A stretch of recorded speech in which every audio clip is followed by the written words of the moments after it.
잠언 9장 7절에서 8절에 있는 말씀 함께 읽도록 합니다. 거만한 자를 징계하는 자는 도리어 능욕을 받고 악인을 책망하는 자는 도리어 흉이 잡히느니라. 거만한 자를 책망하지 말라. 그가 너를 미워할까 두려우니라. 지혜 있는 자를 책망하라. 그가 너를 사랑하리라. 아멘. 지난 시간에 이제 게으른 자에 대한 훈계의 말씀이었습니다. 개미처럼 누가 보지 않아도 겨울의 때를 예비하여 열심을 다해서 부지런함으로 살아가라 말씀하는데, 우리에게 조심해야 될 게 항상 이 육적인 게으름도 조심해야 되지만 특별히 우리는 영적인 게으름을 조심해서 하나님이 주신 사명 앞에 더욱더 열심과 부지런함으로 살아가야 될 줄 믿습니다. 오늘 본문은 이제 이렇게 권면을 합니다. 8절에 있는 말씀 다시 한번 읽어볼까요? 시작. 거만한 자를 책망하지 말라. 그가 너를 미워할까 두려우니라. 지혜 있는 자를 책망하라. 그가 너를 사랑하리라. 아멘. 책망이 뭡니까? 책망이라는 것은 이제 어떤 사람의 잘못을 나무라거나 꾸짖는 것을 말하죠. 왜 책망을 하죠? 이제 다시는 잘못을 하지 않도록 그것에 대해서 이제 충고를 하거나 이제 조언을 해주기 위해서 책망을 하게 될 때 누구를 책망하지 말라는 거예요? 거만한 자를 책망하지 말라 이렇게 얘기합니다.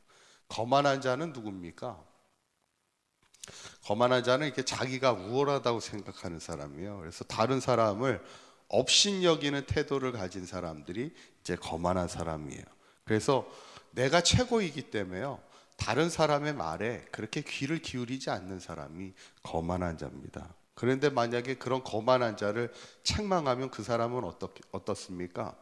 기분 나빠합니다. 되게 감히 나를 책망하고 나에게 충고를 해? 막 이런, 이미 이 사람은 남의 말을 들을 그런 마음이 없어요. 그래서 오히려 그 거만한 사람을 책망하면 그 책망한 자를 미워하게 된다는 거예요. 그래서 책망도 누구에게 하라는 거예요? 지혜 있는 자에게 책망을 하는 겁니다. 지혜 있는 자는 어때요? 지혜가 많으면 많을수록 사실은 그 사람은 겸손합니다. 항상 내가 부족함을 알기 때문에 다른 사람의 충고나 책망을 귀히 여길 줄 아는 사람이 사실 진짜 지혜로운 사람이에요. 그래서 지혜로운 사람을 나를 아끼는 마음으로 이렇게 충고해주고 책망해주는 것을 오히려 귀하게 생각하고 그 책망하는 사람을 사랑하리라. 오늘 성경은 그렇게 얘기하는 겁니다. 결국엔 뭐냐면 충고나 책망도 들을 끼가 있는 사람에게 하는 거지 들을 끼가 없는 사람에게는 하지 말라는 얘기예요. 그래서 예전에 어떤 분도 자기가 항상 이렇게 누군가에게 조언을 할 때, 우리가 교회에서도 사역을 하다 보면 이렇게 조언할 일들이 있잖아요. 이건 이렇게 했으면 좋겠고 이렇게 하면 더 좋을 거야. 이렇게 조언을 해줄 때 조언할 기준이 있다는 거예요. 조언하는 기준이 뭐냐면 그 사람이 요청할 때만 조언을 해준다는 거예요. 그 사람이 요청하지 않을 때는 아무리 내가 좋은 조언을 가지고 있어도 조언해주지 않는다는 거예요. 왜냐하면 이유가 뭐겠어요?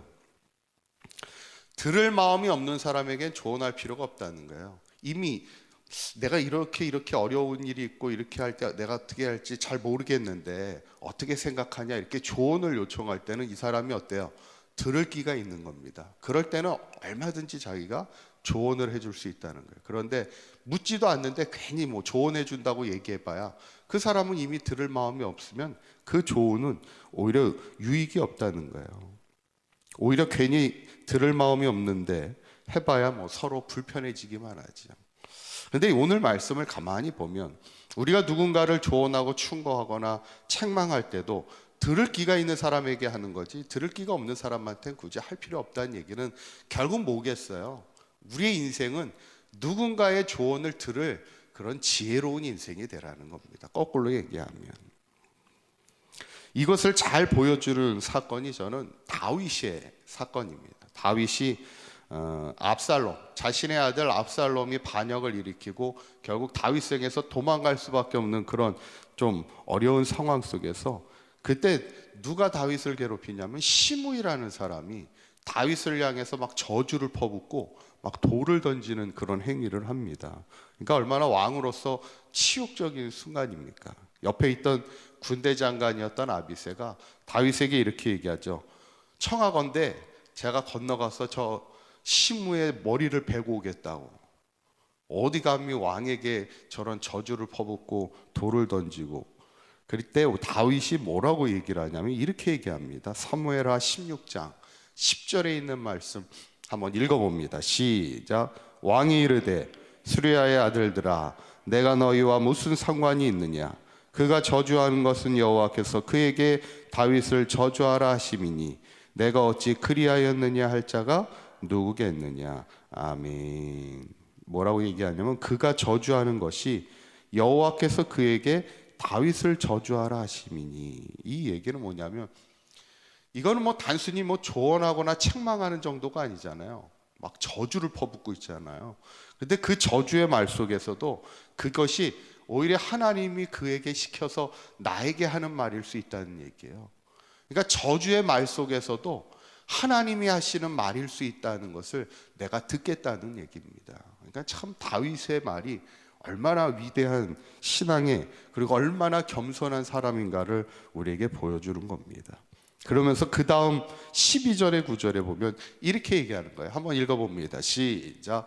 혹시 여호와께서 나의 원통함을 감찰하시리니 오늘 그 저주 때문에 여호와께서 선으로 내게 갚아주시리라 하고. 아멘.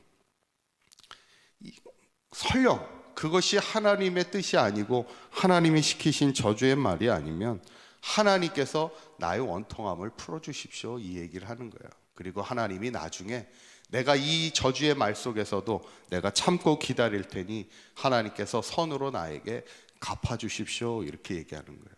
그러니까 이 다윗은 자신을 향한 저주의 말에도 분노하지 않는 겁니다. 오히려 그 속에서 하나님의 말을 들으려고 노력했고 설령 그것이 하나님의 말이 아닐지라도 그것이 하나님께서 풀어주실 것을 기대하며 그 말 앞에서도 자신을 겸손하게 내려놓을 줄 아는 것이 다윗의 인생이었습니다. 저는 그런 것을 이렇게 보다 보면 우리가 보통 지혜로운 왕을 솔로몬을 뽑습니다. 그런데 저는 정말 인생을 살아갈 때 지혜로운 왕은 다윗이었음을 저는 분명히 고백할 수 있는 게 다윗만큼 겸손한 사람이 없었고 다윗만큼 지혜로운 사람이 없었음을 우리가 보게 됐죠. 저는 오늘 이 본문을 보면서 우리가 누군가에게 책망할 때는 거만한 자에게 책망하지 말라는 거예요. 들을 끼가 없는 자에게는 어떤 조언도 하지 말라는 얘기예요. 그것은 오히려 우리에게 해가 된다는 겁니다. 들을 끼가 있는 지혜로운 사람에게 조언도 하고 충고도 하고 책망도 하라는 얘기고, 중요한 건 뭐예요? 우리가 그런 들을 끼가 있는 자가 돼야지. 들을 끼가 없다는 건 이미 내가 거만한 자라는 얘기입니다.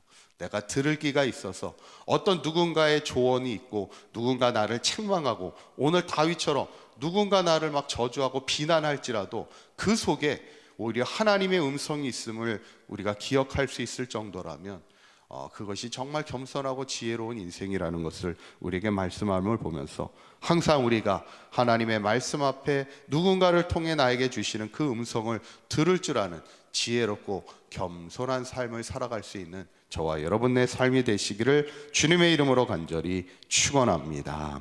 기도하겠습니다.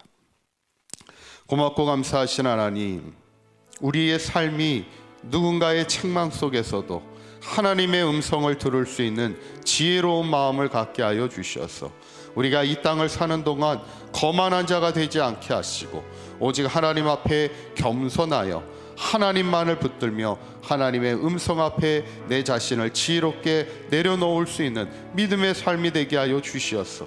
우리의 삶이 분명 하나님의 이끄심을 따라 하나님 앞에 선한 길로 살아갈 수 있는 우리 사강교회 모든 성도들의 삶이 되도록 인도하여 주시옵소서. 오늘도 이 새벽을 깨우며 하나님 앞에 말씀 앞에 기도함으로 나아가는 우리의 사랑하는 사강교회 모든 성도들 한평생 하나님이 주시는 겸손함과 지혜로 다윗처럼 믿음의 대장부가 되어 아름답게 믿음으로 승리하는 인생 살아가는 복된 삶이 되도록 인도하여 주시옵소서. 우리 주 예수 그리스도의 이름으로 기도하옵나이다. 아멘.